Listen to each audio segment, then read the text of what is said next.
Irish farmhouse soda bread. I learned this from my grandmother, and I wouldn't like to tell you how many years ago that might have been. So why do we make Irish soda bread? Well, that's because our flour is this beautiful cream flour, and it is a softer flour. It's lower in gluten, so it doesn't work efficiently with yeast.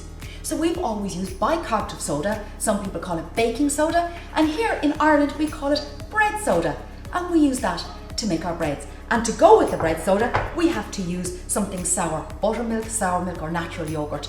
And the soda reacts with the acid here, bubbles form, and bread rises, and that's how you get a lovely soda bread.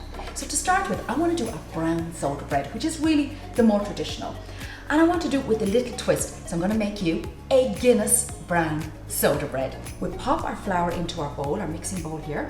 Both flours go in together. This is our soda here, in that goes. And we put in a bit of salt. And then I have this lovely muscovado sugar. That's optional, but I like the little bit of sugar in it. I think it gives a nice colour. And then I have my clean hands, and I put my hands in, and I just aerate by mixing my ingredients together like this. And would you believe we're nearly finished?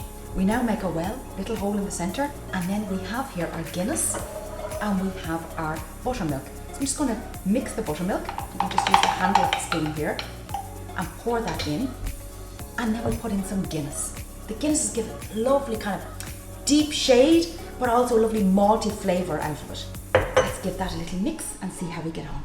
And already I can see the soda reacting with the buttermilk. So this here is our mixture. It doesn't have to look glamorous, it just has to look like that. And then this goes into a loaf tin. So this is how my mother used to make the soda bread. So it's a lined loaf tin, very simple, and we get our ingredients from here to there and into the oven. The other thing you must do when you make soda bread is you draw a line down the centre, like this. So when it bakes in the oven, it opens out evenly, so there's no weird cracks. And then I have some oatmeal, and I'm just going to pop the oatmeal on the top, and that'll give me a lovely topping. I'll see you back here in 45 minutes. And here it is, straight out of the oven. This is our soda bread from BallyKnocken Farm. It's important that you always take the soda bread out, to be honest, when it's nice and warm like that, and let it cool so that it gets a little bit crispy around the outside. And this here is our BallyKnocken soda bread to enjoy with a cup of Barry's tea and some of our homemade raspberry jam.